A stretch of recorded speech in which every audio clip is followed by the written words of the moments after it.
베스트셀러의 핵심을 파악하는 베스트셀러의 핵심입니다. 오늘 살펴볼 베스트셀러는 모든 삶은 흐른다입니다. 모든 삶은 흐른다라는 책에서 프랑스의 철학 교수 로랑스 드빌레르는 바다라는 주제로 삶에 대한 자신의 철학적인 통찰을 소개하고 있다. 이 책에서 저자가 바다에 대하여 가지고 있는 해박한 지식과 그 지식의 근거에서 제시하고 있는 철학적인 지혜에 귀 기울여 보는 것은 큰 즐거움을 준다. 이 책을 읽으면서 마음에 남는 저자의 이야기를 몇 가지로 정리해 보려고 한다. 첫째로, 걱정으로 인생을 낭비하지 말자. 인생을 제대로 산다는 건 쓸데없는 걱정으로 나 자신을 가두지 않는 것이다. 우리는 살아가면서 얼마나 많은 걱정을 하고 살아가는가? 수많은 두려움과 염려와 걱정으로 인해서 우리는 인생을 낭비하며 살아간다. 그러나 오늘 저자의 말처럼 걱정으로 나 자신을 가두어 두지 말아야 한다. 사람들의 염려와 걱정이 얼마나 현실이 되는가에 대한 연구를 한 것에 의하면 사람들이 걱정하는 것의 대부분은 일어나지 않는다고 한다. 그러니 모든 걱정을 내려놓고 살아가자. 쓸데없는 걱정은 정말 쓸데없다. 둘째로, 습관에서 벗어나자. 우리는 같은 행동을 하면서 앞으로 가지 못한다. 앞으로 나아가고 바꾸고 숨 쉬자. 바닷물이 해변의 가장자리에 머무르고 더 이상 앞으로 나가지 못하는 것처럼 우리는 매일 그 자리에 머물러 있을 때가 있다. 우리는 더 이상 그 자리에 머물러 있지 말고 담대하게 한 걸음 앞으로 나아가 보자. 관성과 습관에 젖어 항상 그 자리에 머물러 있지만 말고 바꾸어 보자. 새로운 삶을 향한 도전을 시작하자. 셋째로, 원하는 것을 하고 살자. 시간은 영원하지 않다. 그러니 낭비해서는 안 된다. 남들에게 끌려다니고 인생에서 그다지 중요하지 않은 것 때문에 시간을 빼앗기지 않아야 한다.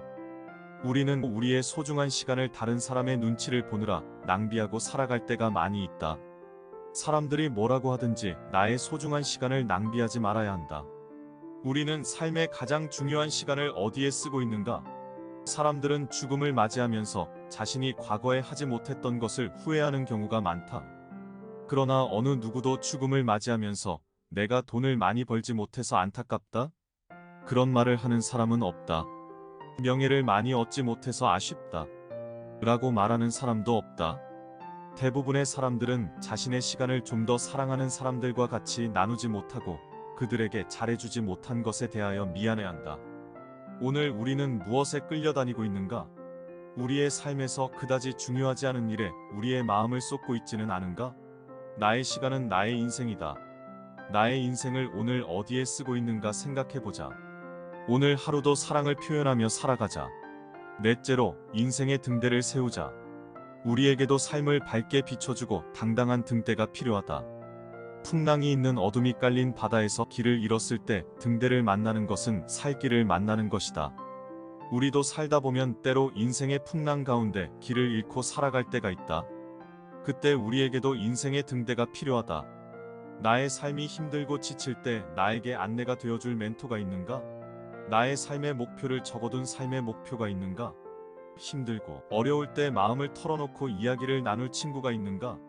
나의 삶의 지표가 되어줄 인생의 책이 있는가? 오늘 우리에게 그런 등대가 없다고 한다면 우리도 인생의 등대를 세우자. 우리가 어둠 가운데 살아갈 때 우리의 삶을 안내해줄 수 있는 등대의 불빛을 따라서 살아가자. 다섯째로, 쉽게 포기하지 말자. 어떤 것에 실패해도 그것이 실패한 것이지 나의 존재가 실패는 아니다. 우리는 살아가면서 때로 성공을 경험하기도 하고 실패를 경험하기도 한다. 실패했다고 해서 모든 것이 끝난 것은 아니다. 실패할 때는 모든 것이 끝난 것 같지만 단지 그것이 실패한 것이다. 어떤 것에 실패했어도 나는 여전히 가치 있는 존재라는 것을 잊지 말아야 한다. 사람들이 손가락질할 수도 있다. 그러나 그런 것은 신경 쓰지 말자. 나라는 존재 안에 감추인 놀라운 장이 아직 열리지 않았을 뿐이다. 사업에서 성공을 이룬 사람들은 이미 수많은 실패를 경험했다. 그러나 그들이 결국 사업에서 성공할 수 있었던 것은 그런 실패를 경험하고도 포기하지 않았기 때문이다. 포기하지 않으면 실패한 것이 아니다. 실패는 성공으로 가는 수많은 과정 중에 하나를 거친 것뿐이기 때문이다. 그러니 쉽게 포기하지 말자. 이 책의 더 깊은 내용을 알기 원하시는 분들은 이 책을 읽어보시기를 바랍니다. 감사합니다.